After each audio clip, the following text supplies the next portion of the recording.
다음은 거래 내역 조작 사기 사례입니다. 디지털 자산 투자자들은 플랫폼에 표시되는 잔고, 호가 등의 수치를 바탕으로 거래하곤 하죠. 그런데 만약 범죄자가 거래소를 임의로 개설하고 전산을 조작하여 가공 계정을 생성하고 현금이나 유명 코인이 충전되어 있는 것처럼 허위로 게시한다면 어떤 일이 벌어질까요? 서울 서부지방검찰청은 지난해 10월 거래소의 전산을 조작하여 현금 100억 원이 입금된 것처럼 이용자들을 기망하여 디지털 자산을 편취한 혐의로 피고인 일당을 기소하였습니다. 조사 결과 이들은 632명에게 약 170억 원에 달하는 손해를 끼친 것으로 밝혀졌습니다. 특정금융정보법에 따라 가상자산 사업자는 금융당국에 신고하고 그 신고가 수리되어야만 거래 사업을 운영할 수 있습니다. 신고가 수리된 적법한 신고사업자의 목록은 저희 닥사의 홈페이지와 금융정보분석원 사이트에서 언제든지 확인하실 수 있습니다. 여러분의 소중한 디지털 자산, 여러분이 이용하는 거래소가 혹시 미신고 사업자는 아닌지 반드시 확인하시기 바랍니다. 대검에서 발표한 디지털 자산 5대 범죄 유형 중 마지막은 디지털 자산 시세 조작과 이른바 리딩방 사기입니다. 2022년 12월 검찰은 코인 발행사 2곳이 자전거래로 시세를 조작한 정황을 포착해 수사에 나섰습니다. 이들은 특정 거래소에 여러 개의 계좌를 만든 뒤 자신들이 발행한 코인을 직접 사고 팔며 시세를 조종한 혐의를 받고 있는데요. L코인은 지난해 3월 1,500원에 상장되어 한 달 만에 가격이 4배 이상 폭등한 6,990원에 거래되었습니다. L코인은 1년간 총 94만 건의 거래가 있었는데요. 그중 75만 건을 발행사가 직접 이행한 것으로 밝혀졌습니다. 같은 달 상장된 M코인도 가격이 50원까지 치솟았다가 현재 1원대로 내려앉았는데요. 상장 후 1년 동안 100만 건이 거래됐으나 검찰은 이 가운데 64만 건이 자전거래인 것으로 파악했습니다.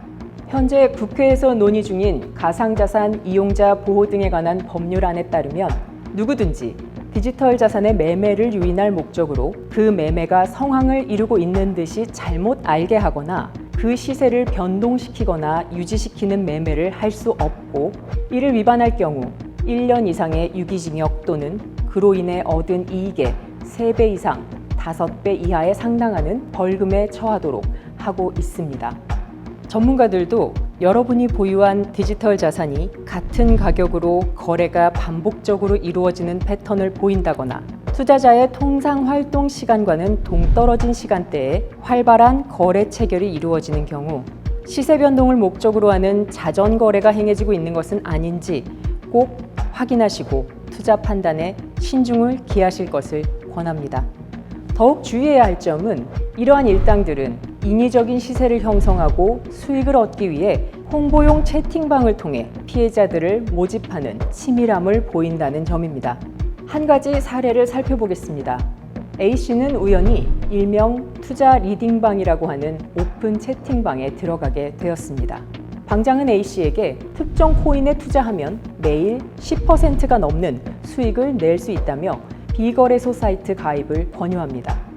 동시에 채팅방에는 마치 일반 투자자처럼 보이는 다른 참여자들이 이른바 수익 인증샷을 속속 올립니다. 이에 현혹된 A씨는 곧바로 100만 원을 투자했고 사흘 뒤 사이트 화면에 200만 원 수익이 찍힌 것을 확인할 수 있었습니다. A씨는 더 많은 수익을 위해 1,000만 원을 추가 입금했는데요. 그러자 얼마 후 사이트는 폐쇄되고 채팅방은 사라집니다. 이 일당은 인위적으로 시세를 형성한 후 홍보용 채팅방을 통해 피해자들을 모집하고 피해자들에게 매수를 지시하고 정작 자신들은 보유하고 있던 코인을 전량 매도하는 수법으로 57명으로부터 약 8억 원을 편취한 혐의를 받습니다. 물론 선의로 투자 정보를 공유하는 사이트나 채팅방도 많이 있을 것입니다. 하지만 제대로 된 전문가라면 특정 코인의 가격을 특정하여 매수 매도를 지시하지 않습니다. 만약 여러분이 있는 채팅방이 참여자들에게 매수 매도 내역을 공개하도록 하는 인증샷 공개가 의무시되거나 고수익이나 원금 보장을 약속하며 특정 거래소 가입을 유인하는 경우 반드시 사기가 아닌지 확인해 보실 것을 당부드립니다. 지금까지 대검찰청에서 발표한 디지털 자산 5대 범죄 유형과 그 사례들을 소개드렸습니다. 디지털 자산 범죄 및 사기 유형은 보다 더 정교하고 다양한 방식으로 발생하고 있는데요. 이러한 피해를 줄이기 위해서는 첫째, 타인의 이야기만 듣고서 하는 묻지마 투자를 지양해야 하고, 둘째, 이용하는 거래소가 정식으로 신고된 사업자인지 또 투자하려는 대상이 정확한지 확인해야 하며, 셋째, 높은 수익률에 현혹되지 말고 해당 디지털 자산에 대한 명확한 이해를 바탕으로 투자를 진행해야만 합니다. 최근 디지털 자산 연계 유사수신 투자 피해 신고 건수는 작년에 199건으로 21년에 119건 대비 무려 67.2%나 급증할 정도로 디지털 자산과 연계된 다양한 형태의 투자 사기가 기승을 부리고 있습니다. 저희 디지털 자산 거래소 공동협의체 닥사는 당국과 적극적인 협조를 통해 안심하고 투자할 수 있는 건전한 디지털 자산 생태계를 만들기 위해 최선을 다하고자 합니다. 디지털 자산 악용 범죄를 예방하고 이용자를 보호하는 첫걸음, 닥사가 여러분과 함께 하겠습니다.